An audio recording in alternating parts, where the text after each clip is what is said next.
In this movie, Dr. Anna Fox, who has agoraphobia, lives alone and never leaves her house. She becomes suspicious of her new neighbors, the Russells, and thinks she witnesses a crime. As she deals with her trauma, she struggles to figure out what's real. Will Anna uncover the truth, or is her mind playing tricks on her? At the start of the film, we saw Dr. Anna Fox talking with her daughter on the phone. She struggled with agoraphobia, an anxiety disorder where people feel uncomfortable in open spaces. Those with this condition experience panic attacks when they are in open places. It is a fear of being in situations where escape might be difficult, or that help wouldn't be available if things go wrong.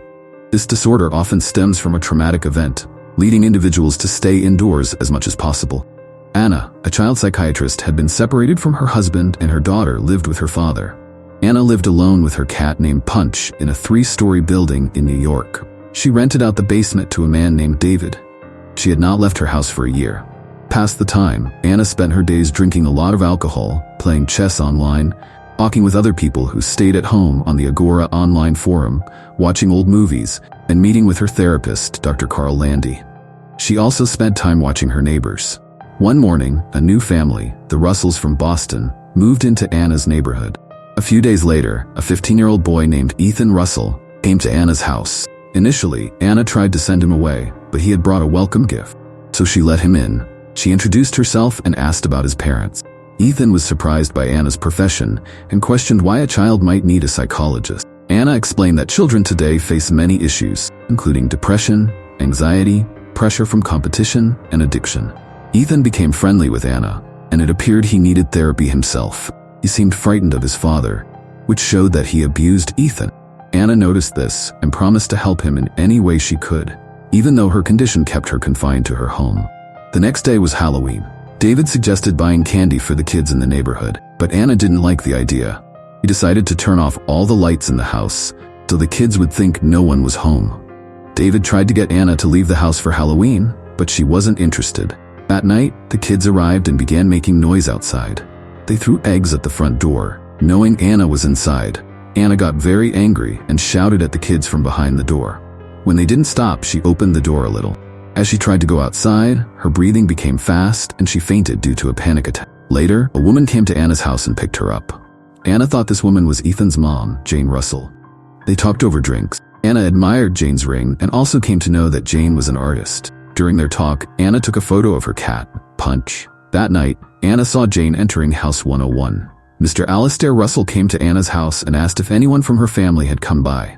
Anna, suspicious, lied and said no one had come. The next day, David took a box cutter from Anna because he was hired by Alistair to help arrange things in the house. That night, Anna heard someone screaming from the house of Russells. She called Ethan to check on him, but he didn't answer. She saw Jane leaving that house in a panic.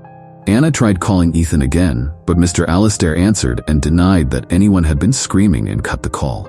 Anna asked David if he had heard any screams. He was in a bad mood and denied it. She then took her digital camera and zoomed in on Russell's house. She saw Mr. Alistair arguing with Ethan, and it looked like Mr. Alistair was shouting at him. Later, Ethan came to Anna's house and told her about the abuse.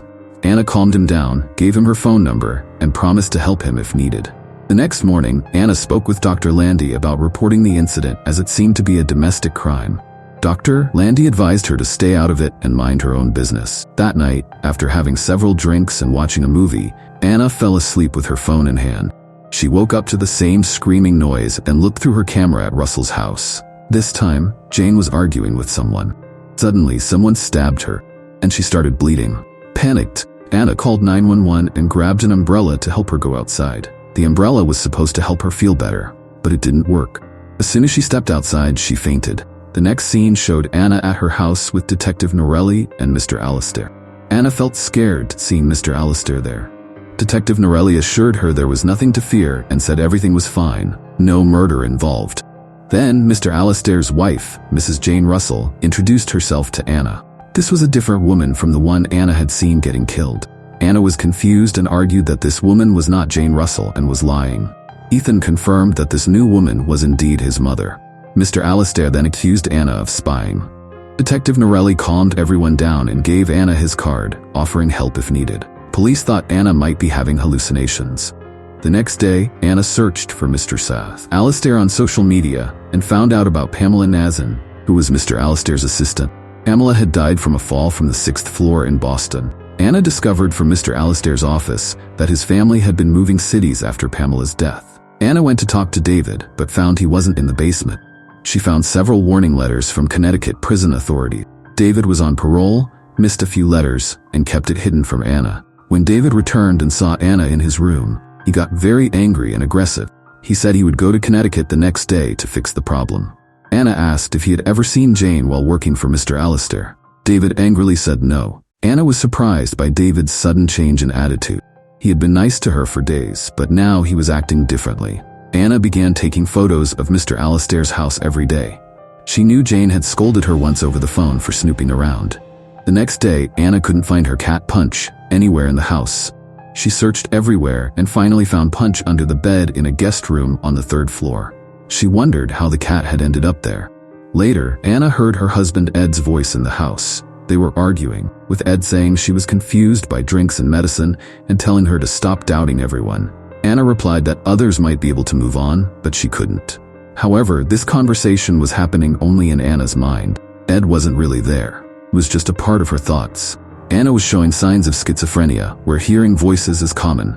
That same morning, Anna saw Ethan going to school and called him over. She told him she would help him and that he didn't need to be afraid. Ethan wanted to respond, but Mr. Alistair arrived and sent him away. He shouted aggressively at Anna, telling her to stay away from his family. Anna was convinced that something was wrong with Mr. Alistair's behavior. As a psychiatrist, it was her job to understand people. Later, while checking her medication, she found a drawing of herself that Jane had made. Later that night, Anna received an email with a photo of her sleeping. The timestamp on the photo was 2 a.m. from the previous night, meaning someone had sneaked into her house and taken the picture. Anna called Detective Norelli again and showed him the photo. Mr. and Mrs. Alistair were also with the police, complaining about Anna's behavior and accusing her of harassment. As they argued, David walked in.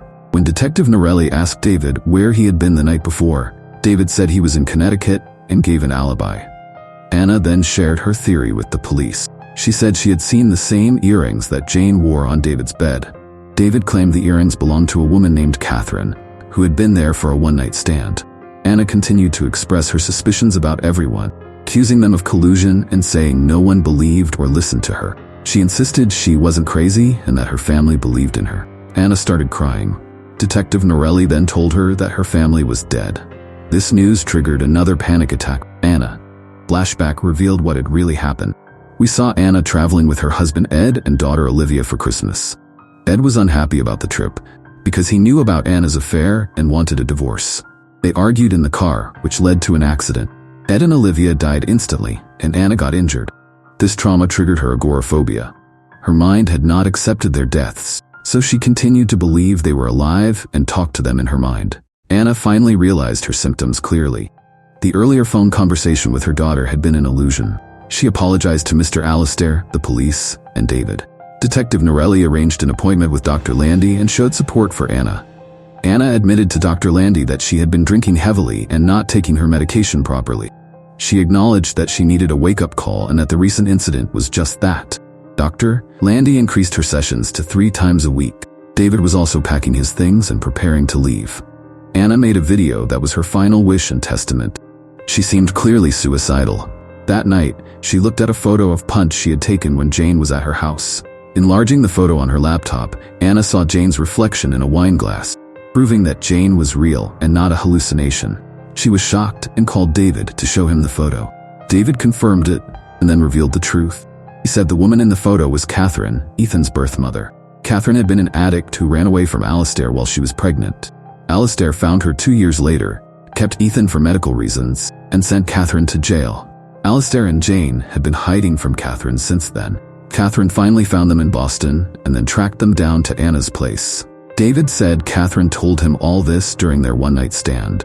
He was so overwhelmed by her talking that he left with his friends the next day to Connecticut. Anna was stunned. David admitted that Catherine was the woman she had seen being killed.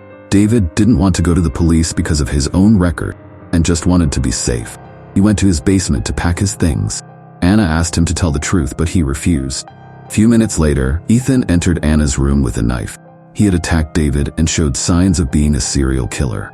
Ethan told Anna he had been watching her from the beginning. His plan was to watch her commit suicide, but now that he knew about her and David, he couldn't leave.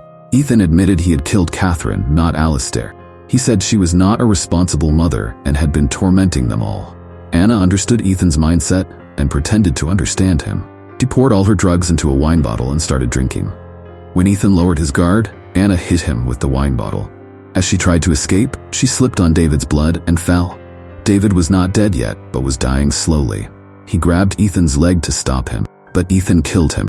Anna screamed and ran to the roof. First time outside in 10 months.